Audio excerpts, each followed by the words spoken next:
Disorder মানে অসুখ। তাহলে অটোসোমে থাকা জিনের মিউটেশন হলে যে অসুখ হবে ওগুলো অটোসোমাল ডিসঅর্ডার। তোমরা কিন্তু পড়ছিলা লিথাল জিনের মধ্যে কয়েকটা রোগের নাম, ওখানে হিমোফিলিয়া ছাড়া যে রোগগুলো পড়াছিলাম, সিকল সেল অ্যানিমিয়া, তারপরে থ্যালাসেমিয়া, রেটিনোব্লাস্টোমা, ব্রাকিফ্যালাঞ্জি, ইকথিওসিস, এগুলো সব কিন্তু অটোসোমাল ডিসঅর্ডার। ওখানে খালি হিমোফিলিয়া যেটা ছিল ওটা খালি সেক্স লিঙ্ক ডিসঅর্ডার। 17-18 শিক্ষাবর্ষে প্রশ্ন দিছে নিচের কোনটি সেক্স লিঙ্ক ডিসঅর্ডার নয়, অপশনে থ্যালাসেমিয়া ছিল সঠিক উত্তর। 17-18 শিক্ষাবর্ষে মেডিকেলে আসা প্রশ্ন নিচের কোনটি সেক্স লিঙ্ক ডিসঅর্ডার নয়, সঠিক উত্তর থ্যালাসেমিয়া। থ্যালাসেমিয়া হলো অটোসোমাল ডিসঅর্ডার।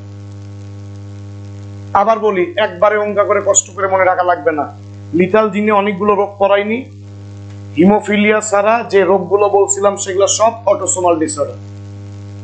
ওখানে হিমোফিলিয়া ছাড়া যতগুলো রোগের নাম বলছিলাম, thalassaemia, sickle cell anaemia, cystic fibrosis, retinoblastoma, brachyphalangy, সব এগুলো অটোসোমাল ডিসঅর্ডার। আবার বলি, নতুন করে রোগের নাম মুখস্থ করতে হচ্ছে না, লিটল জিনি আমরা পড়ে নিছি। থ্যালাসেমিয়া, খালি হিমোফিলিয়া বাদ, thalassaemia, sickle cell anaemia, cystic fibrosis, ওই যে ঘন মিউকাস তৈরি হয়, রেটিনোব্লাস্টোমা, ব্রাকিফ্যালাঞ্জি, কনজেনিটাল ইকথিওসিস, এগুলা সব অটোসোমাল ডিসঅর্ডার। সব বাবা। তাহলে thalassaemia, sickle cell anaemia, congenital ichthyosis, তারপরে হলো ব্রাকিফ্যালাঞ্জি, রেটিনোব্লাস্টোমা, সিস্টিক ফাইব্রোসিস, এগুলা অটোসোমাল ডিসঅর্ডার। মিউটেশন কি? এই যে বললাম অটোসোমে থাকা জিনের মিউটেশনে অসুখ হলে অটোসোমাল ডিসঅর্ডার। মিউটেশন কি সবাই জানো, জিনের স্থায়ী পরিবর্তন। জিনের পার্মানেন্ট পরিবর্তনকে বলে মিউটেশন। যদি লিঙ্গ নির্ধারক ক্রোমোজোম বা সেক্স ক্রোমোজোমে থাকা জিনের মিউটেশনে অসুখ হয় তাহলে আমরা সেগুলাকে বলবো সেক্স লিঙ্ক ডিসঅর্ডার।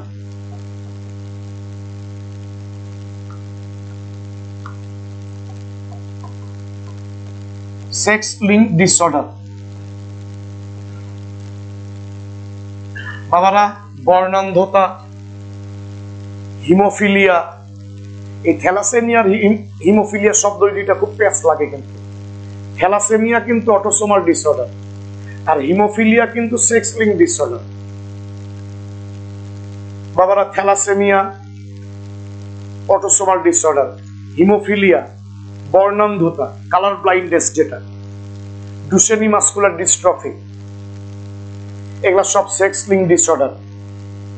তবে একটা শকের মধ্যে আরো কিছু সেক্স লিঙ্ক ডিসঅর্ডার দিচ্ছে, ওগুলা ডিটেলস পড়া লাগবে না, খালি এক লাইন করে পড়বা। আর হিমোফিলিয়া, বর্ণান্ধতা, ডুশেনি মাসকুলার ডিস্ট্রফি, এই তিনটে একটু ডিটেলস পড়বা। আমি খালি বলে নিচ্ছি রোগের নামগুলো, পরের দিনে ব্যাখ্যা দিব। রাতকানা, খালি মনে করছো ভিটামিন এর অভাবে হয় না, ওটা সেক্স লিঙ্ক ডিসঅর্ডার।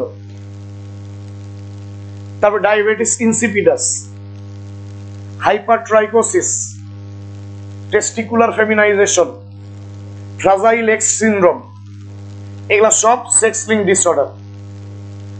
পরের যে রোগগুলোর নাম বললাম, রাতকানা, fragile X syndrome, testicular feminisation, hypertrichosis, ওগুলা রোগের আলোচনা পরের ক্লাসে করব।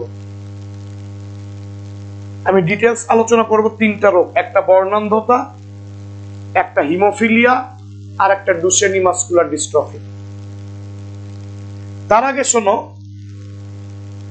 অধিকাংশ সেক্স লিঙ্ক ডিসঅর্ডার এক্স ক্রোমোজোমে থাকা জিনের মিউটেশনের ফলে হয়। কারণ once upon a times, all of you পড়েছিলে, এক্স ক্রোমোজোম লম্বা। বোটানি ফার্স্ট চ্যাপ্টারে পড়ছো 2968টা জিন আছে, তো জিনের সংখ্যা বেশি, মিউটেশন সেখানে বেশি হবে। ফলে এক্স ক্রোমোজোমে যেহেতু জিন বেশি, ফলে ওখানকার জিনের মিউটেশন হলে অসুখের সংখ্যাও বেশি হবে। আর ওয়াই ক্রোমোজোম তো ছোট বা খাটো, মাত্র 231টা জিন আছে বই অনুসারে। ওয়াই ক্রোমোজোমে জিনের সংখ্যা কম, তাহলে জিনের সংখ্যা যেখানে কম সেখানকার জিনের মিউটেশন হলে অসুখের সংখ্যাও কম হবে। এবং বাবারা, অনেক পুরুষের একটু বয়স হয়ে গেলে দেখবা কানে লোম গজাচ্ছে, চুল হচ্ছে, ওটা ওয়াই ক্রোমোজোমে থাকা জিনের মিউটেশনের ফলে হয়। আর একদা পড়েছিলে ওয়াই ক্রোমোজোমে যে জিন আছে ওগুলাকে বলে হোল্যান্ড্রিক জিন। কেন হোল্যান্ড্রিক জিন বলে ওয়াই ক্রোমোজোমের জিনগুলোকে? হলো মানে পূর্ণ, অ্যান্ড্রো মানে পুরুষ, পুরুষের হরমোনকে অ্যান্ড্রোজেন বলো না, কিংবা ফুলের পুংস্তবককে অ্যান্ড্রোসিয়াম বলো না? তাহলে যে জিন সম্পূর্ণরূপে পুরুষে আছে শুধু ওয়াই ক্রোমোজোমে, সেটা হোল্যান্ড্রিক জিন। যে জিন কমপ্লিটলি শুধু পুরুষে পাবা, তার মানে খালি ওয়াই ক্রোমোজোমে পাবা, সেগুলো হোল্যান্ড্রিক জিন। তাহলে পুরুষদের কানে যে চুল বা লোম গজানো, এটা ওয়াই ক্রোমোজোমে থাকা জিনের মিউটেশনের ফলে হয়, হোল্যান্ড্রিক জিনের কারণে হয়। বা বলতো পুরুষদের এক্স ক্রোমোজোম কয়টা? ফলে সেক্স লিঙ্ক ডিসঅর্ডার গুলো পুরুষের একটা এক্স ক্রোমোজোমে জিন থাকলেই হবে, যেহেতু ওয়াই থাকে না অধিকাংশ সেক্স লিঙ্ক ডিসঅর্ডারের জিন। আমি যদি হিমোফিলিয়া রোগের কথা বলি, হিমোফিলিয়ার জন্য দায়ী জিন ধরো প্রচ্ছন্ন জিন স্মল এইচ,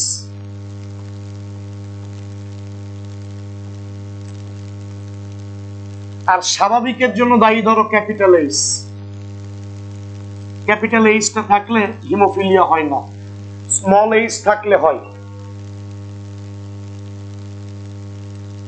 এবং হিমোফিলিয়ার জিন শুধু এক্স ক্রোমোজোমে থাকে, ওয়াই ক্রোমোজোমে হিমোফিলিয়া রোগের জন্য কোনো জিন নাই। তাহলে বলো তো বাবা দেখি, এক্স ক্রোমোজোমে তাহলে একটা স্মল ওয়াই থাকলে তো পুরুষরা হিমোফিলিক রোগী হবে, আর মেয়েদের তো এক্স ক্রোমোজোম দুইটা, ধরো একটাতে স্বাভাবিকের জিন আছে, একটাতে রোগের জিন আছে।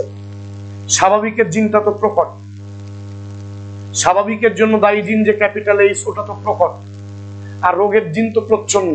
তাহলে বলো তো এরকম জিনোটাইপের মহিলা কি রোগী হবে? স্বাভাবিকের জিনের বৈশিষ্ট্যের প্রকাশ ঘটবে না, ওটা যে প্রকট জিন। কথা বলো তো বাবা। তাহলে এ কিন্তু স্বাভাবিক হবে কিন্তু বাহক হবে, এই মহিলাটা স্বাভাবিক হবে কিন্তু কি হবে? আর মেয়েদের যখন দুইটা এক্স ক্রোমোজোমে রোগের জিন থাকবে স্মল ওয়াই, তখন সে হিমোফিলিক রোগী হবে। আবার অটোসোমে থাকা জিনের মিউটেশনে যে অসুখ হবে, এগুলো autosomal disorder. Thalassaemia, sickle cell anaemia, brachyphalangy, ichthyosis, retinoblastoma, এগুলা সব অটোসোমাল ডিসঅর্ডার। আর লিঙ্গ নির্ধারক ক্রোমোজোমে থাকা জিনের মিউটেশনে যে অসুখ হবে, ওগুলা সেক্স লিঙ্ক ডিসঅর্ডার। বাবারা, মানুষের এক্স ক্রোমোজোম লম্বা, জিনের সংখ্যা বেশি 2968টা, ফলে এখানকার জিনের মিউটেশন হলে অসুখের সংখ্যাটাও বাড়বে। আর ওয়াই ক্রোমোজোমে যেহেতু জিন কম, মাত্র 231টা, ফলে ওয়াই ক্রোমোজোমে থাকা জিনের মিউটেশনে সেক্স লিঙ্ক ডিসঅর্ডার খুব কম হবে। পুরুষের কানে যে চুল হয়, ওটা ওয়াই ক্রোমোজোমে থাকা জিনের মিউটেশনের ফলে। ওয়াই ক্রোমোজোমে যে জিন আছে সেগুলো তো শুধু পুরুষে আছে না বাবা, কথা বলো। সেই জন্য ওয়াই ক্রোমোজোমের জিনগুলোকে বলবো হোল্যান্ড্রিক জিন। হলো এবং অ্যান্ড্রো থেকে হোল্যান্ড্রিক কথাটার উৎপত্তি, হলো এবং অ্যান্ড্রো থেকে হোল্যান্ড্রিক শব্দটার উৎপত্তি। তাহলে যে জিন পরিপূর্ণভাবে কমপ্লিটলি খালি পুরুষেই পাবা এক্স ক্রোমোজোমে, সেগুলো হোল্যান্ড্রিক জিন। এবার শোনো, ক্যাপিটাল এইচ ধরো স্বাভাবিকের জন্য দায়ী প্রকট জিন, ডমিনেন্ট জিন, আর এই জিনেরই মিউটেশনের মাধ্যমে তৈরি হচ্ছে স্মল এইচ প্রচ্ছন্ন জিন, সেটা হিমোফিলিয়া রোগের জন্য দায়ী। ধরো ক্যাপিটাল এইচ হলো স্বাভাবিকের জন্য দায়ী ডমিনেন্ট বা প্রকট জিন, আর ওই জিনেরই মিউটেশন হয়ে তৈরি হয় স্মল এইচ প্রচ্ছন্ন জিন, রোগের জন্য দায়ী। হিমোফিলিয়ার জিন শুধু এক্স ক্রোমোজোমে থাকে, ওয়াই এ থাকে না। তাহলে বলো তো, পুরুষের তাহলে একটা এক্স ক্রোমোজোমে স্মল এইচ মানে হিমোফিলিয়ার জন্য দায়ী জিন থাকলেই হিমোফিলিক হবে না? কথা বলো। আর মেয়েদের তো এক্স ক্রোমোজোম দুইটা, একটাতে স্বাভাবিকের জন্য দায়ী প্রকট জিন আছে, একটাতে রোগের জন্য দায়ী প্রচ্ছন্ন জিন স্মল এইচ আছে। সূত্র অনুযায়ী কোন জিনের বৈশিষ্ট্যের প্রকাশ ঘটবে বাবা? স্বাভাবিক প্রকট জিনেরটা নয়। অর্থাৎ এরকম জিনোটাইপের মহিলা কিন্তু স্বাভাবিক হবে। রোগের জিন থাকার পরেও রোগী হবে না, কারণ রোগের জিনটা প্রচ্ছন্ন, স্বাভাবিকের জিনটা প্রকট, তাহলে স্বাভাবিক হবে তো, কিন্তু রোগের জিন বহন করবে, বাহক হবে। আর মেয়েদের যখন দুইটা এক্স ক্রোমোজোমে হিমোফিলিয়ার জিন থাকবে তখন হিমোফিলিক রোগী হবে। তা তোমরাই বলো তো, কারা তাহলে বেশি হিমোফিলিক হবে, পুরুষ না মহিলা? পুরুষরা। পুরুষদের একটা এক্স ক্রোমোজোমে জিন থাকলে রোগী হচ্ছে, আর মেয়েদের একটা এক্স ক্রোমোজোমে রোগের জিন, একটাতে স্বাভাবিকের জিন, ও রোগী হচ্ছে না, হোমোজাইগাস অবস্থায় রোগী হচ্ছে। যখন দুইটা এক্স ক্রোমোজোমে জিন আছে রোগের, তখন রোগী হচ্ছে। তাহলে বলো কারা বেশি হিমোফিলিক রোগী হবে? পুরুষ। মাথায় ঢুকছিল বাবা? এ তাহলে আমাকে টেলমি, মানুষের মাইটোকন্ড্রিয়াতে যে ডিএনএ আছে ওই ডিএনএ তে 37টা জিন থাকে। ওগুলা জিনের মিউটেশন হলে যে অসুখ হবে সেগুলাকে মাইটোকন্ড্রিয়াল ডিসঅর্ডার বলবো না? মাইটোকন্ড্রিয়ার গঠনে পড়ছিলা যে 100টার মতো মাইটোকন্ড্রিয়াল ডিসঅর্ডার সম্পর্কে জানা গেছে। এর মধ্যে 3টার নাম পড়ছিলা, ডায়াবেটিস টাইপ 1, পার্কিনসন আর অ্যালজাইমার। তাহলে মাইটোকন্ড্রিয়ার ডিএনএ তে থাকা জিনের মিউটেশন হলে হবে মাইটোকন্ড্রিয়াল ডিসঅর্ডার।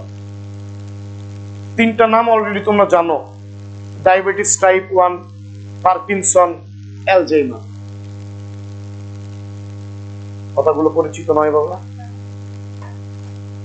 এবার আমরা আজকের ক্লাসে হিমোফিলিয়া রোগ পড়ব। শুরু।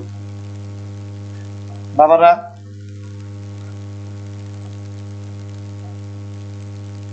আমরা সবাই জানি হিম মানে রক্ত, ফিল মানে আকর্ষণ বা ভালোবাসা।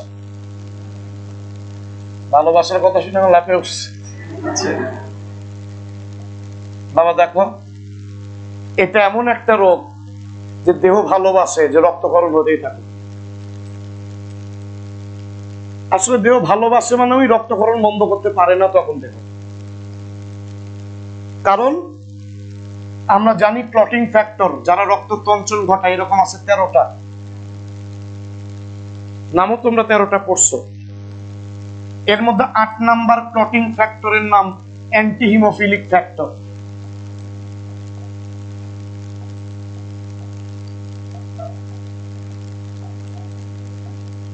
আর 9 নাম্বার ফ্যাক্টরের নাম হলো ক্রিসমাস ফ্যাক্টর। শব্দ বাবা একটু শেষ করি।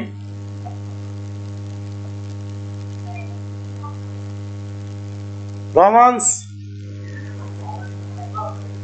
এসি অফ করে দেন। আচ্ছা বাবারা, এটা শেষ করতে হবে আজকের ক্লাসে, তোমরা একটু মনোযোগী হও, শব্দ কমে দাও। আমরা জানি রক্ত তঞ্চনের ফ্যাক্টর 13টা, যারা কেটে গেলে ক্ষতস্থানে রক্ত জমাট বাঁধিয়ে রক্তক্ষরণ বন্ধ করে। এর মধ্যে 8 number factor haemophilic factor, 9 number Christmas factor. আর এই ফ্যাক্টর গুলো তৈরি করে ওই যে প্রকট জিন, ধরো ক্যাপিটাল এইচ। কিন্তু এই জিনটার যখন মিউটেশন হয়ে প্রচ্ছন্ন এইচ তৈরি হয়, ও এই 2 রকম ফ্যাক্টর বা প্রোটিন তৈরি করে না, বরং ত্রুটিপূর্ণ প্রোটিন তৈরি করে। তখন ক্ষতস্থানে কেটে মানে রক্ত তঞ্চিত হয় না, রক্তক্ষরণ বন্ধ হয় না, সামান্য ক্ষত থেকে অধিক রক্তক্ষরণ হয়।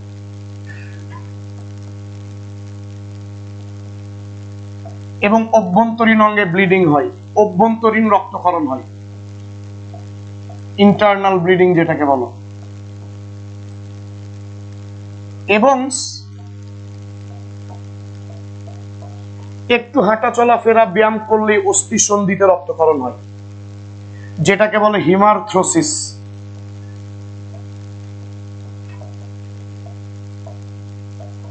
বাবারা সবাই জানি হিম মানে রক্ত, আর্থ্রো বা আর্থ্রন মানে জয়েন্ট বা সন্ধি। যারা আর্থ্রোপোডা পড়ছি আমরা জানি আর্থ্রো বা আর্থ্রন মানে সন্ধি। হিমোফিলিয়া রোগীরা একটু হাঁটা চলাফেরা ব্যায়াম করলেই অস্থিসন্ধিতে জয়েন্ট গুলোতে রক্তক্ষরণ হবে, আর অস্থিসন্ধিতে রক্তক্ষরণ হলে এটাকে হিম আর আর্থ্রন থেকে নাম দিই বা হিমার্থ্রোসিস।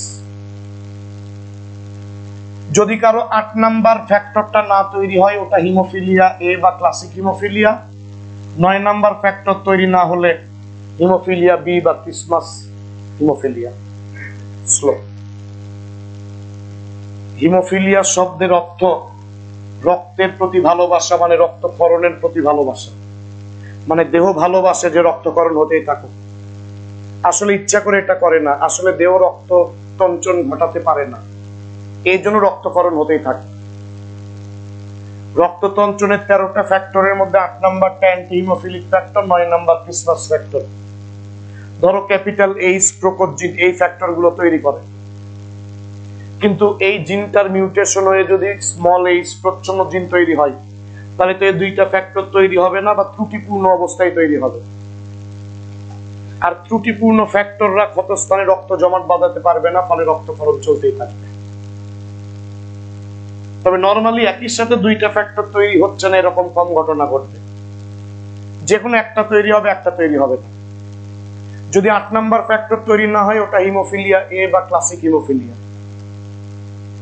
9 নাম্বার ফ্যাক্টর তৈরি না হলে হিমোফিলিয়া বি বা ক্রিসমাস হিমোফিলিয়া।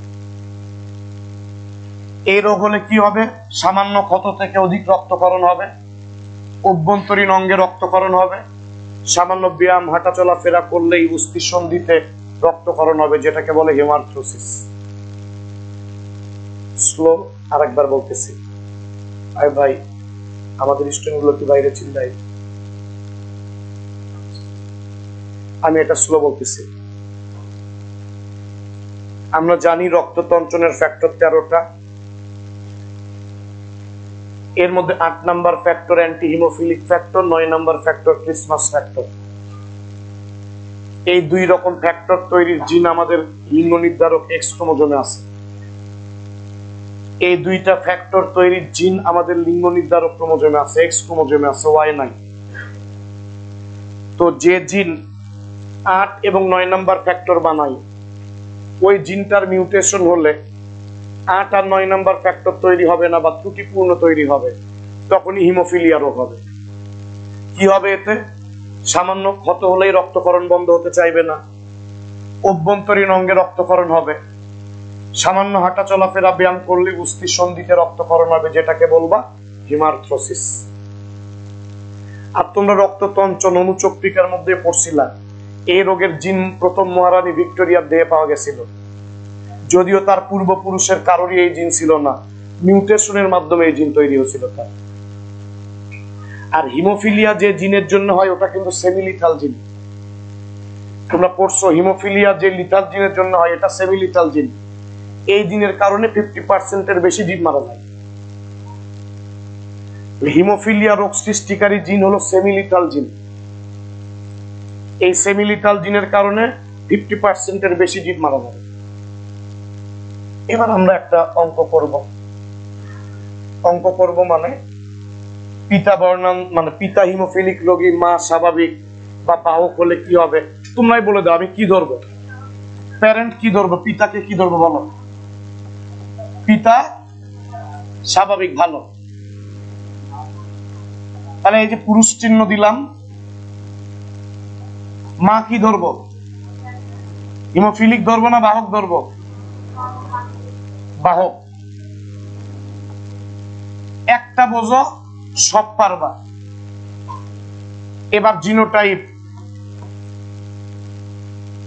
বলো তো। পিতার জন্য আমি লিঙ্গ নির্ধারক ক্রোমোজোম XY নিব, আর স্বাভাবিক তার মানে কি ক্যাপিটাল এইচ থাকবে না? ওয়াই তো নাই এই রোগের জিন, বা স্বাভাবিকের জিনটা ওয়াই নাই। কথা বলো, ক্যাপিটাল এইচটা কি স্বাভাবিকের জন্য দায়ী? প্রকট জিন নয়। পিতা যেহেতু স্বাভাবিক তাহলে ক্যাপিটাল এইচ। মায়ের জন্য আমি কি ধরবো? XX। বাহক তার মানে একটাতে স্বাভাবিকের জিন আর একটাতে রোগের জিন স্মল এইচ। কথা বলো, এটা বুঝিস তো? পিতাক দিল রোগী, মা দিল স্বাভাবিক বা মা বাহক, যেভাবে ঘুরে পেছে দেখ পারবা না। গ্যামেট বলো। কোন কোন গ্যামেটে এক্স ক্রোমোজোম যাবে যেখানে স্বাভাবিকের জিন থাকবে, কোন কোন গ্যামেটে ওয়াই ক্রোমোজোম। আর মায়ের ডিম্বাণুতে কোন কোন ডিম্বাণুতে এক্স ক্রোমোজোম যেখানে এই যে প্রকট জিন আছে ক্যাপিটাল এইচ, কোন কোন ডিম্বাণুতে এক্স ক্রোমোজোম যেখানে প্রচ্ছন্ন জিন এইচ আছে, রোগের জন্য দায়ী। প্রথম প্রজন্ম করলেই হবে। বলো, এই দুইটা জনন কোষের যদি মিলন হয়, x capital H x capital H, x x এর জন্য তো কন্যা পাবা, আর দুইটাই স্বাভাবিকের জিন, তাহলে স্বাভাবিক কন্যা নয়। এগুলা থেকে এমসিকিউ আসে, পিতা এরকম মা এরকম হলে সন্তানের মধ্যে কি অনুপাতে এই রোগের প্রকাশ ঘটবে, এমসিকিউ আসবে। তাহলে স্বাভাবিক কন্যা। যদি এই শুক্রাণু এই ডিম্বাণু নিষেক হয়, তাহলে x capital H x small H স্বাভাবিক, কিন্তু বাহক কন্যা হবে না। কথা বলো বলো। যদি এই দুইটা জনন কোষের মিলন হয়, স্বাভাবিক পুত্র, কারণ রোগের জিন নাই। আর এই দুইটা জনন কোষের মিলন হলে বলো হিমোফিলিক পুত্র, রোগী। তাহলে বাবারা, স্বাভাবিক পিতা এবং বাহক মাতার মধ্যে বিয়ে, মানে পিতা মাতা বলছিস তার মানে বিয়ে হচ্ছে। স্বাভাবিক পিতা এবং বাহক মাতার মধ্যে যৌন মিলন ঘটালে, ক্রস ঘটালে, প্রথম প্রজন্মের দুইটা কন্যা সন্তানের মধ্যে একটা স্বাভাবিক হবে, একটা বাহক হবে। আর দুইটা পুত্র সন্তানের মধ্যে একজন স্বাভাবিক হবে আর একজন কি হবে, রোগী হবে। যেভাবে দেখ পারা যাবে না বাবা? বলতো ক্যাপিটাল এইচটা কিসের জন্য দায়ী, আর স্মল এইচটা হ্যাঁ হিমোফিলিয়ার জন্য দায়ী। ক্যাপিটাল এইচটা প্রকট জিন, ওরই বৈশিষ্ট্যের প্রকাশ ঘটবে, ও যেখানে থাকবে। আর স্মল এইচটা কি, প্রচ্ছন্ন জিন।